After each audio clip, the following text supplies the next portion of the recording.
Hola amigos, vous êtes nombreux à nous avoir demandé la suite du portefeuille Bon Père de Famille, donc un portefeuille qui a été créé dernièrement pour gérer un portefeuille surtout altcoin avec un horizon de temps de 2 à 3 ans, donc on vise un petit peu après le prochain halving.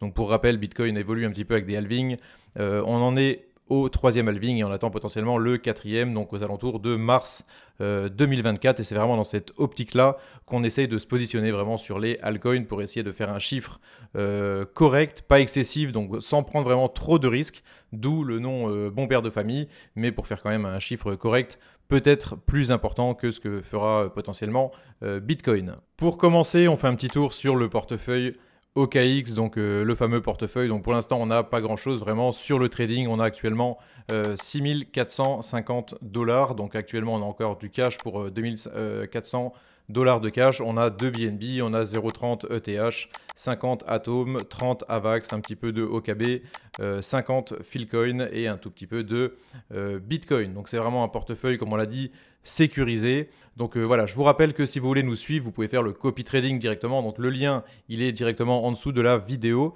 Vous cliquez sur le lien, vous vous inscrivez, vous créez le compte rapidement. Et très rapidement, si vous tapez EZC, vraiment, vous nous trouvez sur le copy trading. Voilà, donc sur ce portefeuille, on va faire essentiellement du spot. Donc pas de futur, pas de risque, pas de flocky, pas de basse capi. On prend pas de risque, on accumule tout doucement parce que c'est ce qu'on doit faire en tant qu'investisseur. Voilà, on rappelle que les traders sont souvent les plus grands perdants. Il n'y a que très peu de traders qui sont rentables. Donc on doit avoir une grosse partie de son portefeuille en investissement, donc pas en mode trading. Vous pouvez vous dégager un petit capital pour trader à côté, mais le gros, enfin vraiment ce qu'on conseille le plus logiquement du monde, c'est vraiment d'investir sur la crypto-monnaie et pas de jouer vraiment ou de spéculer sur les prix. Comme d'habitude, donc même raisonnement qu'on fait, on va déjà regarder donc Bitcoin, donc faire un petit rappel. On a fait une vidéo hier ou avant-hier, donc voilà, on va faire vraiment des rappels très rapides. Qu'est-ce qu'on attend actuellement sur Bitcoin? On a vraiment break vraiment ce gros support par le haut, le gros support ici des 25 500, des 28 500 qui était très important, en plus du gros support des 25 200 qui avait été vraiment expliqué dans dans pas mal de vidéos. Donc actuellement, on a fait un espèce de flag ou un triangle. Voilà, on peut voir différentes figures de continuation haussière et on attend potentiellement des mouvements haussiers pour aller combler vraiment ces zones de liquidité un petit peu au-dessus. Qu'est-ce que ça veut dire simplement? Ça veut dire que Bitcoin peut être haussier ou retracé un petit peu pour aller vraiment remonter par la suite. Voilà, on a quand même des mouvements, une structure qui est haussière sur Bitcoin. Et qu'est-ce qu'on attend quand on a une structure haussière sur Bitcoin? C'est des mouvements intéressants sur les altcoins et potentiellement beaucoup plus importants. C'est vraiment brouillon, je vous invite, si vous voulez comprendre ce que je raconte, à regarder vraiment la vidéo que j'ai fait hier sur Bitcoin. Bon là c'est vraiment pas très beau, mais clairement structure haussière et on attend des mouvements potentiellement haussiers vraiment sur les altcoins. Qu'est-ce qu'on va acheter donc au niveau des altcoins? Donc classiquement on va sur CoinMarketCap, hein, on va pas refaire le monde. Qu'est-ce qu'on a? On a déjà un petit peu de tout au niveau des grosses capitalisations. On pourrait acheter du ADA, on pourrait, parce que je pense qu'on est pas mal haussier. J'ai lancé un petit futur, peut-être que je montrerai tout à l'heure sur OKX. Du Dogecoin, on va pas nécessairement en acheter. Moi, je pensais qu'on achèterait peut-être du Solana, prendre un petit peu de risque. C'est très très risqué. Et on va redescendre un petit peu dans le classement. Qu'est-ce que j'ai noté? Renforcer un petit peu BNB. On va acheter du Link et on va acheter du TON ou du TON, je sais pas comment on dit. Donc c'est The Open Network. Donc TON, c'est la crypto qui est un petit peu montante. Donc là, on va dire que c'est la crypto la plus risquée de ce portefeuille, mais c'est quand même une crypto qui est quand même bien montée au market cap et voilà, ils sont voilà, 26e. Donc je pense que on a un bon pari vraiment à faire sur cette crypto, TON ou TON, je ne sais pas comment ça se dit, la crypto de Telegram. On va regarder donc BNB directement sur OKX, donc voilà, trader, toujours la même chose. Si vous voulez acheter du spot, si vous voulez faire des futurs, donc c'est contrats à terme que vous avez directement ici. Si vous voulez faire du spot, vous allez sur Trading Basic ou alors vous cliquez directement sur Comptant, voilà, Trading Basic, et vous arrivez sur le spot. Donc spot, pour rappel, c'est vous possédez vos cryptos. Il n'y a pas de levier, donc levier c'est vous démultipliez votre mise, vos gains et vos risques. Voilà, spot c'est une crypto achetée au prix de la crypto, vous possédez la crypto. Théoriquement, voilà, on va discuter un petit peu sécurité, tout ça, mais vous possédez la crypto, c'est pas un contrat à terme, c'est pas une promesse de bénéfice, c'est vraiment la crypto physique que vous possédez vraiment quand vous achetez en spot. Donc voilà, on est arrivé sur la plateforme, donc OKX, c'est un classique. Qu'est-ce qu'on a dit? On a dit BNB. Donc voilà, au comptant. Donc si vous voulez les contrats perpétuels pour faire les futurs, c'est directement en dessous. Donc nous, on veut acheter du spot. Ici, on veut posséder directement du BNB. Par rapport à ce qu'on avait raconté la dernière fois, donc c'est bien sur OKX. Donc dès que vous faites des petits dessins sur votre truc, ça revient, ça se sauvegarde directement. Donc qu'est-ce qu'on avait écrit? Support sur la MA, donc support qui tient très bien jusqu'ici. Donc voilà, par rapport au dessin, on avait mis une zone vraiment d'achat en dessous si on voulait vraiment rebondir. Donc voilà, c'est reparti direct vers le haut, donc tant mieux. Est-ce que c'est un bon moment pour acheter du BNB? Pas nécessairement, dans le sens où on a déjà remonter un petit peu, mais voilà, si on venait à break ces gros niveaux sur le BNB, ça pourrait devenir de nouveau très intéressant. Donc sur le BNB, on a eu quand même une petite mèche haussière ici, là jusqu'au 336, 328. Voilà, on peut racheter quand même un petit peu de BNB actuellement. Donc on a vu qu'on en avait deux, on va en racheter un. Et comme on n'a pas un compte exact, on va rajouter un petit peu, donc 1.05 BNB pour payer les frais. Donc quand vous voulez acheter directement, je vous déconseille de mettre un ordre limite, un ordre marché, vous mettez un ordre limite. Donc ordre marché, c'est les ordres qui coûtent entre guillemets les plus chers, donc c'est pas non plus incroyable, quoi. Ça, vous n'allez pas y perdre grand chose. Quand vous faites un long, vous cliquez sur le prix au-dessus, et quand vous faites un short, vous cliquez sur le prix directement en dessous. Ça vous permet d'avoir la meilleure limite dans le carnet d'ordre la plus proche et de payer le moins de frais possible. Donc voilà, quand vous achetez voilà, 1,05 BNB, je clique ici et voilà, j'ai redescendu, acheter BNB. On voit que mon ordre est rentré comme ceci, il est tout de suite parti parce que voilà, ma meilleure limite, le meilleur prix limite a été déclenché et le BNB a été acheté et il est directement dans le portefeuille. Donc on ne va pas perdre trop de temps. Donc je vous rappelle vraiment, si vous voulez nous suivre directement, le référal directement dans les commentaires ou en dessous de la vidéo. Voilà, si vous voulez nous suivre sur les vidéos et voilà, mettre une petite partie de votre portefeuille en parallèle, ça vous fait une ligne en plus, une ligne avec d'autres personnes qui gèrent, et vous savez qu'on va pas faire n'importe quoi, qu'on va faire doucement, qu'on va pas prendre de risques. Voilà, les gains seront corrects, ça va prendre du temps, 2-3 ans, donc il faut vraiment avoir un horizon de temps un petit peu plus long, et voilà, on va essayer de limiter les risques si vraiment ça venait à mal tourner sur la crypto et sur le monde de manière générale. La deuxième crypto qu'on va acheter, c'est le Chainlink. Donc Link, donc voilà, Link, on va regarder tout simplement. Donc c'est un jeton Oracle, je crois, c'est pas moi qui vais vous faire le fonda. Donc Link USDT, vous arrivez directement ici sur le compte comptant, donc spot classique. Donc Link, lui aussi, il a quand même déjà bien pumpé, mais il n'est pas encore passé au-dessus de ces niveaux. Donc on se rappelle vraiment, sur les altcoins, on a un espèce de triangle comme ceci qui est en train de se dessiner. Et dès qu'on aura break ce gros niveau ici, on aura des TP potentiellement intéressants. Donc on peut attendre facilement un Link, on va dire à moyen terme, sur les 9,45, 9,40. Voilà, donc là, c'est quand même pas terrible de l'acheter maintenant dans le sens où ça vient de pump, mais on va arriver sur le gros niveau ici et j'ai bon espoir pour que ça passe et pour qu'on puisse aller rechercher des prix un petit peu plus intéressants sur Link. Donc sur le spot, on s'embête pas avec les SL, avec les TP, avec les matchs. Vous pouvez les mettre évidemment, hein, mais là on est sur du swing. Enfin, je veux dire, si ça vient arriver, ça va pas être tout droit. On pourra le vendre même manuellement presque, donc c'est sous quelques jours ou quelques semaines. Donc voilà, on n'est pas obligé d'aller chercher de placer directement ces TP beaucoup trop tôt. Donc là, moi, mon but, c'est vraiment d'accumuler et on verra au moment de vendre si les mouvements viennent à arriver, comment on fera, comment on s'y prendra. On va tout détailler vraiment en vidéo. Donc le Link, il vaut 7,73 €, 7,73 $ actuellement, désolé, il est tard. Qu'est-ce qu'il nous reste? Il nous reste 1200 USDT de cash et on doit encore acheter du TON et on va peut-être acheter un petit peu de Solana quand même. On va voir. Hop, qu'est-ce qu'on fait, Link? 386, c'est pas mal, 50 Link.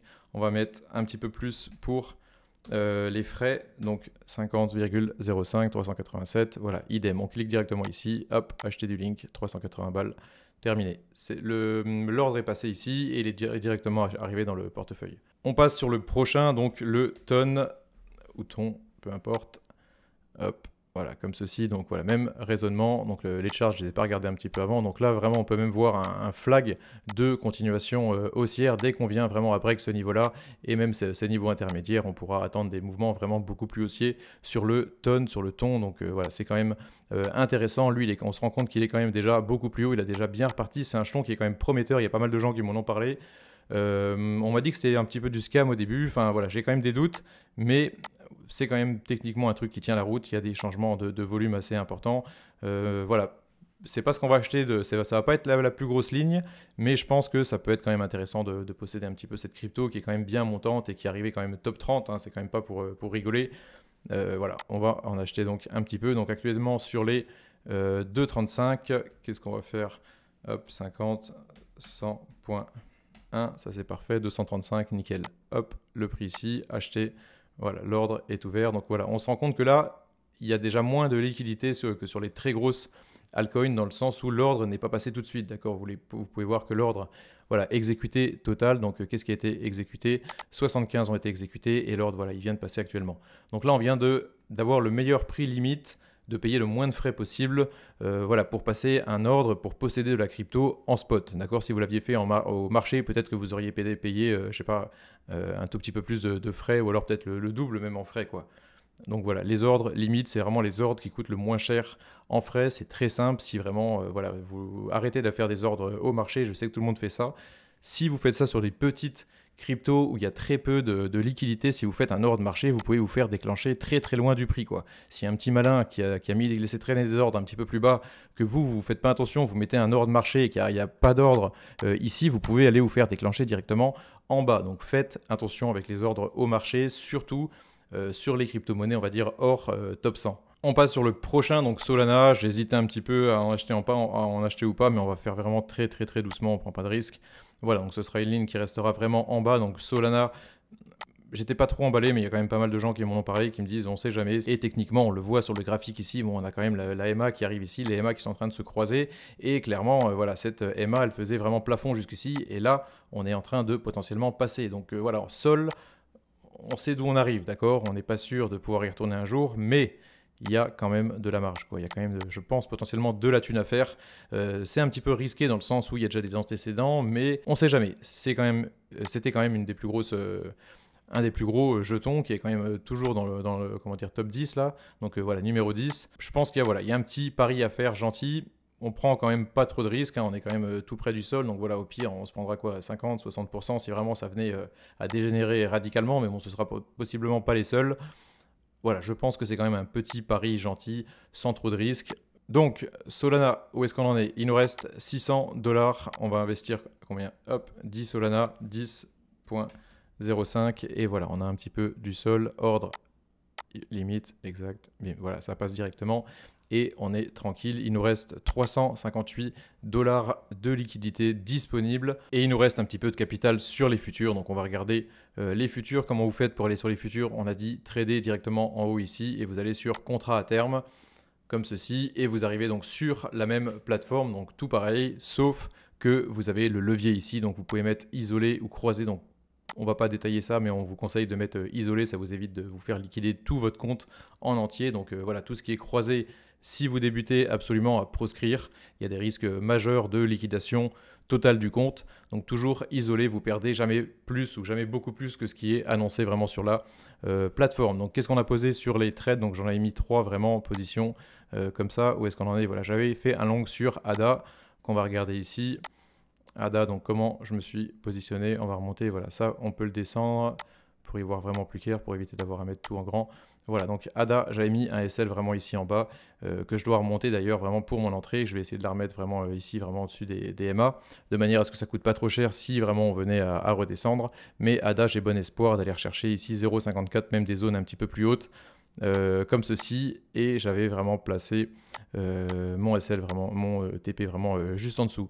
Donc ADA, j'ai quand même des bons espoirs d'aller chercher ce TP un petit peu plus haut. On a un deuxième long qui a été lancé sur NIR et un troisième sur DOT. Sur NIR, qu'est-ce qu'on a vu ici? Donc là, je galère un petit peu sur l'ordinateur, je le fais sur le téléphone, j'ai l'impression que ça va un petit peu mieux. Mais voilà, on peut quand même se débrouiller sur l'ordi. Voilà, idem, même raisonnement pour NIR. Donc NIR, j'avais mis vraiment mon SL vraiment bien en dessous du dernier low ici, vraiment pour assurer. Bon, je me dis si je me fais toucher, bah, tant pis, j'aurais mérité, mais je risquerai pas de me faire sortir sur une mèche liquidatrice. Voilà, donc ça passe sur la MA ici, on arrive sur la deuxième MA, et si vraiment on venait aller monter ici, on pourrait aller très facilement aller rechercher des points hauts sur le NIR, donc même voir un petit peu plus haut, aller rechercher ces figures au-dessus. Donc là, j'ai mis un TP unique sur les 2,80, donc là, ces futurs là. Ça passe ou ça casse. Je fais pas de TP intermédiaire, je fais pas de plusieurs, j'essaie pas de lisser mon entrée ni ma sortie. Je touche un point haut ou je touche un point bas, donc j'encaisse ou je me fais sortir, quoi. Je cherche pas à comprendre. C'est des petits montants, c'est des petits leviers, je prends vraiment pas de risque. Même raisonnement sur le DOT ici. Donc DOT, qu'est-ce que je me suis mis? Voilà, je me suis mis vraiment très bas sur le SL, il faut que je le remonte. Voilà, donc si on sort, ben, je reprendrai à BE, donc j'aurais pas perdu grand chose. Et si vraiment on monte, donc là j'ai vraiment été gentil hein, sur DOT, on peut quand même monter beaucoup plus haut, voire aller chercher des 9-10, voilà, cette région haute.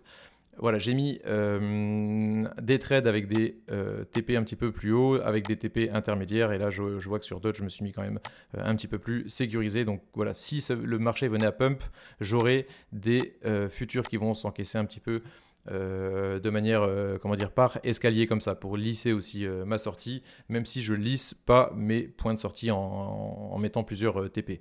On regarde maintenant donc notre portefeuille, à quoi il ressemble. Donc le portefeuille bon père de famille, il nous reste encore 1220 $ de fonds propres, donc de cash disponible. Voilà, on a sur notre plus grosse ligne, on a du BNB pour un peu plus de 3 BNB, donc qui constitue 16% de notre portefeuille. Donc je pense que c'est quand même voilà, pas trop risqué. On n'a pas de surexposition sur un seul jeton. On essaye vraiment de lisser toutes les grosses capis qu'on possède. On a donc toujours 0,30 ETH, donc il y a quand même bien pumpé, 50 Atom, pareil pour 10%, 30 Avax, 12 OKB, 50 Link, donc là encore, même avec les frais, j'ai pas réussi à avoir mes 50 Link, j'ai encore 49. Voilà, j'ai 50 fils, un petit peu de Bitcoin, et tout en bas, on a du Solana, on a du The Open Network, du Matic, et puis c'est tout. Donc vraiment, portefeuille très limité, donc 1, 2, 3, 4, 5, 6, 7, 8, 9, 10 crypto-monnaies différentes et encore un petit peu de cash. Donc on vise, comme on l'a dit sur ce portefeuille, la sécurité, portefeuille père de famille, accumulation moyen, long terme sous 2-3 ans, vraiment pour aller chercher le halving et les mouvements qu'on est beaucoup à attendre. Donc voilà, le référal est directement en dessous de la vidéo. Vous allez bénéficier de remises vraiment sur vos frais assez conséquentes. Donc on a quand même bien, enfin Xav a quand même bien négocié avec OKX. Et voilà, on essaye de ne pas arnaquer vraiment la communauté. On vous fait gagner quand même pas mal, économiser du moins pas mal de frais sur votre trading. On va faire des concours à l'avenir. Donc Camille et 13 sont en train de se pencher dessus. Donc regardez un petit peu les modalités, qu'est-ce qu'on peut faire gagner. N'hésitez pas sur les commentaires si vous avez des petites questions, des choses à savoir, ou contactez-nous directement sur Telegram. Idem, vous avez tous les canaux en dessous des vidéos, donc vous venez sur le général directement, vous dites bonjour, vous parlez un petit peu. Si vous avez des questions, vous allez trouver très rapidement des réponses. Allez, passez un bon week-end, à la prochaine les copains.